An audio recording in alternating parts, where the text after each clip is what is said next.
तो हम बता रहे थे आपको, संत एकनाथ वे ब्राह्मण कुल में पैदा हुए और उनके घर में जब श्राद्ध था उस विषय को हम बताने जा रहे हैं। लेकिन उनसे पहले एक बात और आप सुने। एक बार जब वो कांवड़ ला रहे थे,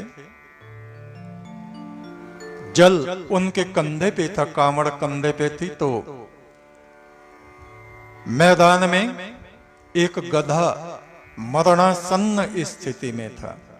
प्यास से उसका मुंह फैला हुआ था, अब मरा और अब मरा। दूर दूर तक कहीं पानी नहीं। और एकनाथ के साथ में उनके और साथी भी थे। वे उसको देखते हुए, हा गधा, हा मर जाएगा, हाय प्यासा है, कहते हुए आगे बढ़ गए। वो रुके, कांवड़ रख दी। बड़े बड़े घड़े उनके पास थे, दो। कांवड़ कई तरह की होती हैं, आपने देखी होंगी। एक कलश आगे है, एक पीछे, ऐसी कांवड़ भी लोग लाते हैं। तो वे दो कलश भरे हुए ला रहे थे। एक कलश उन्होंने गधे को पिला दिया। वो जल पी के गधे को कुछ चेतना आई, उन्होंने दूसरा कलश भी उसको पिला दिया। उसके साथियों ने देखा, बोले हाय हाय हाय, अरे पापात्मा, शिव को चढ़ाने वाला जल गधे को पिला रहा है, तेरी बुद्धि खराब हो गई, बुद्धि भ्रष्ट। उल्टा सीधा कहते रहे वो मौन।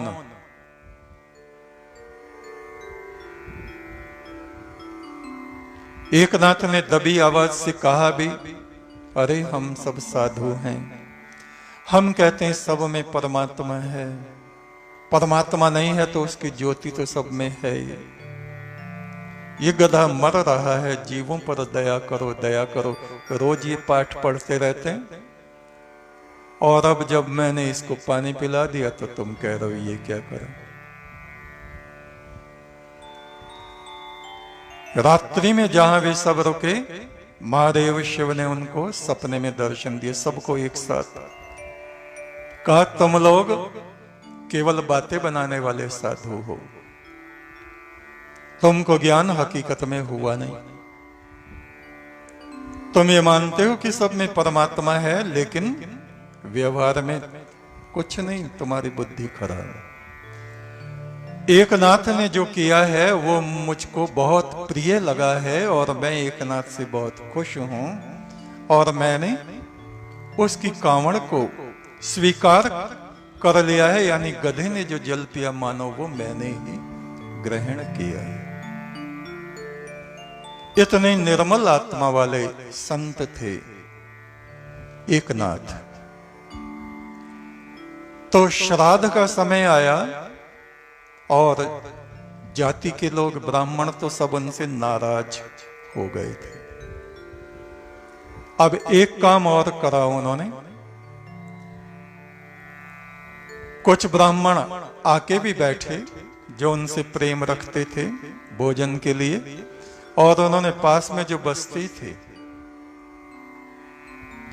जिसमें निम्न जाति के लोग थे, उन सबको बुला लिया भोजन के लिए।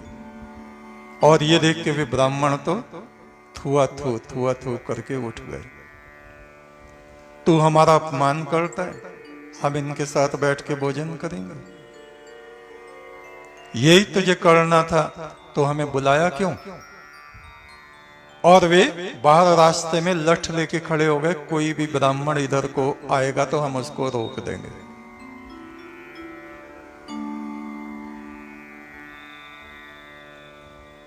कोई बात नहीं, एकनाथ ने सबको भोजन परोसा, बड़ी श्रद्धा आदर से कहा, भोजन ग्रहण कीजिए।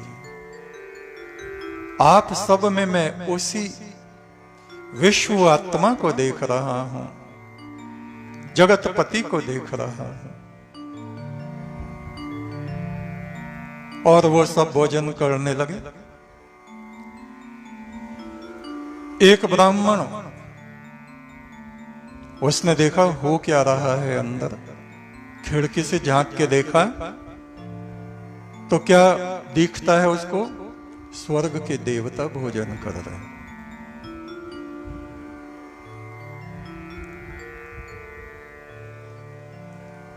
उसे बड़ा अचरज हुआ, बार बार आंख मली अपने, सपना तो नहीं, वही। एक दूसरे ब्राह्मण को बुलाया, सुनो सुनो सुनो, देखो देखो, वो भी यही देख रहा है, स्वर्ग के देवता एक नाथ के घर में भोजन कर रहे हैं।